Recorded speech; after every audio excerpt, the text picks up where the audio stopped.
आज आपको काले आंख वाले आदमी की भूतिया कहानी सुनाने जा रहा हूँ। उसे सुनने के बाद आपकी छाती धड़कने लगेगी। यह एक सच्ची कहानी पर आधारित है, तो आपको रिक्वेस्ट है कि यह कहानी को पूरा सुने और सुनने के बाद इस चैनल को सब्सक्राइब करें।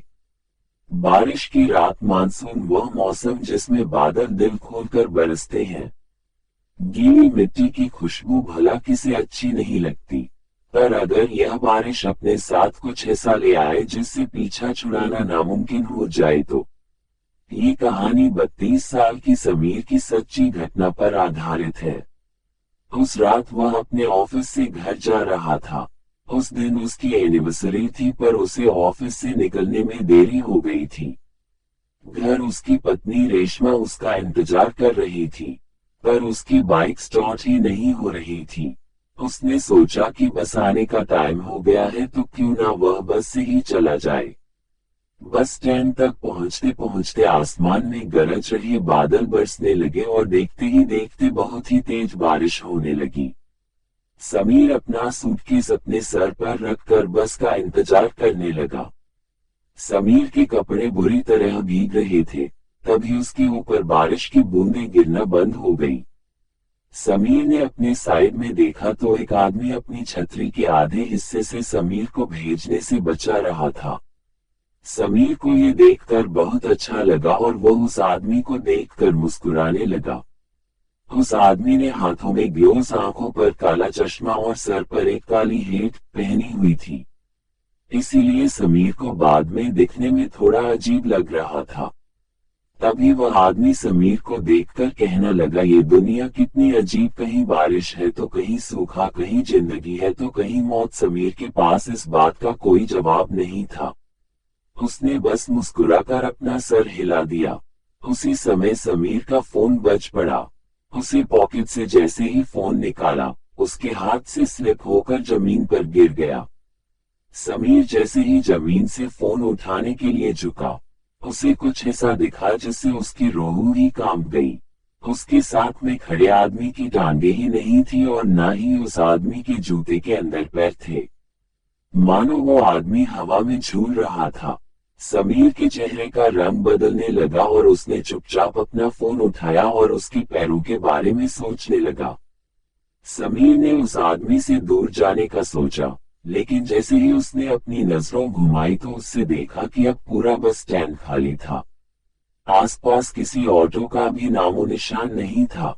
वहां पर अब समीर और उस आदमी के अलावा और कोई भी नहीं था। समीर की हालत खराब हो रही थी। देखते ही देखते बारिश और तेज होने लगी। उस तूफान के बीच उस बस स्टैंड पर वही दोनों खड़े थे। समीर को बारिश की वजह से अब कुछ ढंग से दिखाई भी नहीं दे रहा था। उसे कोई बस भी आती हुई दिखाई नहीं दे रही थी। समीर ने अपनी वाइफ रेशमा को मैसेज किया और उसे अपनी सिचुएशन बताते हुए जल्दी से आने के लिए कहा। ये मैसेज लिखते ही समीर को उस आदमी का आवाज आई, रेशमा को यहाँ बुलाना ठीक नहीं होगा। समीर यह सुनते ही समीर के पैरों तले जमीन खिसक गई। वह छतरी के नीचे से निकलकर रोड की दूसरी तरफ भागने लगा। बिना पीछे मुड़े समीर तब तक भागता रहा जब तक उसे वह आदमी देखना बंद नहीं हो गया। भागते भागते समीर बहुत ज्यादा थक गया था।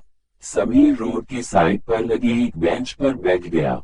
उसने अपनी तेज चल रही सांसों को नॉर्मल किया, पर तभी एकदम से उसके सर पर पड़ रही बरसात फिर से बंद हो गई। समीर ने सेहेमी नजर से अपने साइड में देखा तो उसकी साइड में फिर वही आदमी छतरी लिए बैठा था। ये देखकर समीर की चीख निकल गई और वह तुरंत उस बैंक से उठकर फिर से रोड की तरफ भागा। रोड पर बारिश की वजह से अब धुंध भी आने लगी थी। आसमान में कड़कती बिजली की आवाज समीर की चीखों को दबा रही थी। थोड़ी दूर आकर समीर फिर से रुक गया। बार बार पीछे मुड़कर देख रहा था। हाफते हाफते जब उसने सामने देखा तो बहुत जोर से बिजली कड़की और उस बिजली की चमकती रोशनी में उसे वही आदमी बीचों बीच खड़ा दिखाई दिया। इस बार सिर्फ उसका आधा शरीर हवा में तैर रहता। वह समीर को देखकर मुस्कुराया और उसने अपना चश्मा उतार दिया। उस आदमी की आंखें पूरी तरह से काली पड़ी थी और उसमें से खून बह रहा था।